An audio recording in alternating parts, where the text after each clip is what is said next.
السلام علیکم ورحمۃ اللہ وبرکاتہ، نحمدہ ونصلی علی رسولہ الکریم۔ کیا آپ جانتے ہیں کہ صرف ایک عمل سونے سے قبل آپ چھوٹا سا کر لیں، اللہ کے حکم سے آپ کی زندگی بدل سکتا ہے۔ وہ قرض جو برسوں سے ختم نہیں ہو رہا، وہ بیماری جو دوا کے باوجود آپ کے ساتھ ہے، وہ دعائیں جو سالوں سے اٹکی ہوئی ہیں، ایک رات ایک عمل اور آپ کی تقدیر کا پتہ پلٹ سکتا ہے۔ ہم سب کی زندگی میں کچھ نہ کچھ ایسا ضرور ہوتا ہے جو دل کو بے چین رکھتا ہے، کبھی رزق کی تنگی، کبھی گھریلو جھگڑے، اور کبھی اولاد کی نافرمانی، اور کبھی وہ دعائیں جو زبان سے تو نکلتی ہیں مگر آسمان تک پہنچنے سے پہلے ہی رک جاتی ہیں۔ لیکن یاد رکھیں، اللہ تعالیٰ خود قرآن پاک میں واضح ارشاد فرماتے ہیں، وَاذْكُرِ اسْمَ رَبِّكَ وَتَبَتَّلْ إِلَيْهِ تَبْتِيلًا، اپنے رب کا نام یاد کرو اور اسی کی طرف سے سب سے کٹ کر رہ جاؤ۔ یعنی جب دل ٹوٹ کر دنیا سے ہٹ کر صرف اللہ کو پکارا جاتا ہے تو آسمان کے دروازے کھول دیے جاتے ہیں۔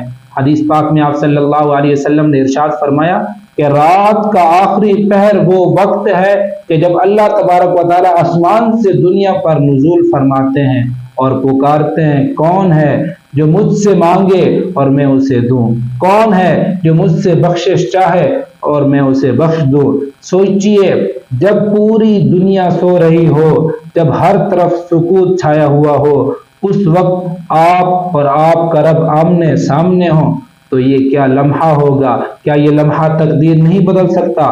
آج جو عمل میں آپ کو بتانے جا رہا ہوں، یہ کوئی کہانی نہیں، کوئی من گھڑت ٹوٹکا نہیں، یہ قرآن و حدیث سے ثابت عمل ہے۔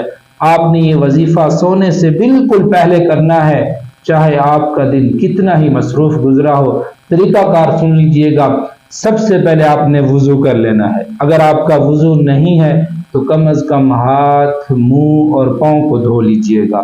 دوسرا کام، بستر پر بیٹھ کر یا لیٹ کر 11 بار یہ آپ نے درود ابراہیمی پڑھیں۔ تیسرا کام آپ نے یہ کرنا ہے، سورۃ الاخلاص، سورۃ الفلق اور سورۃ الناس ہر ایک کو آپ نے 3 مرتبہ پڑھنا ہے۔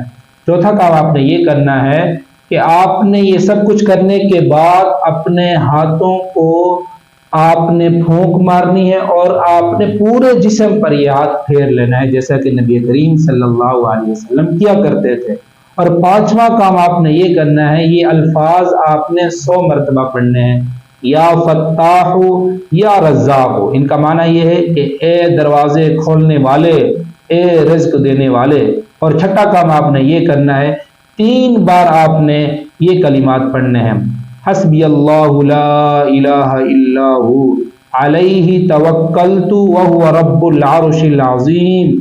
اور دل کی گہرائی سے آپ نے اللہ رب العزت سے اپنی حاجت مانگنی ہے۔ یاد رکھیے گا، اصل طاقت الفاظ میں نہیں بلکہ اس یقین میں ہے جو آپ کے دل میں ہو۔ اگر آپ یقین سے، عاجزی سے اور کامل بھروسے سے یہ عمل کریں گے تو انشاءاللہ العزیز آپ اپنی زندگی میں وہ دروازے کھلتے دیکھیں گے جن کے بارے میں آپ نے کبھی سوچا بھی نہیں ہوگا۔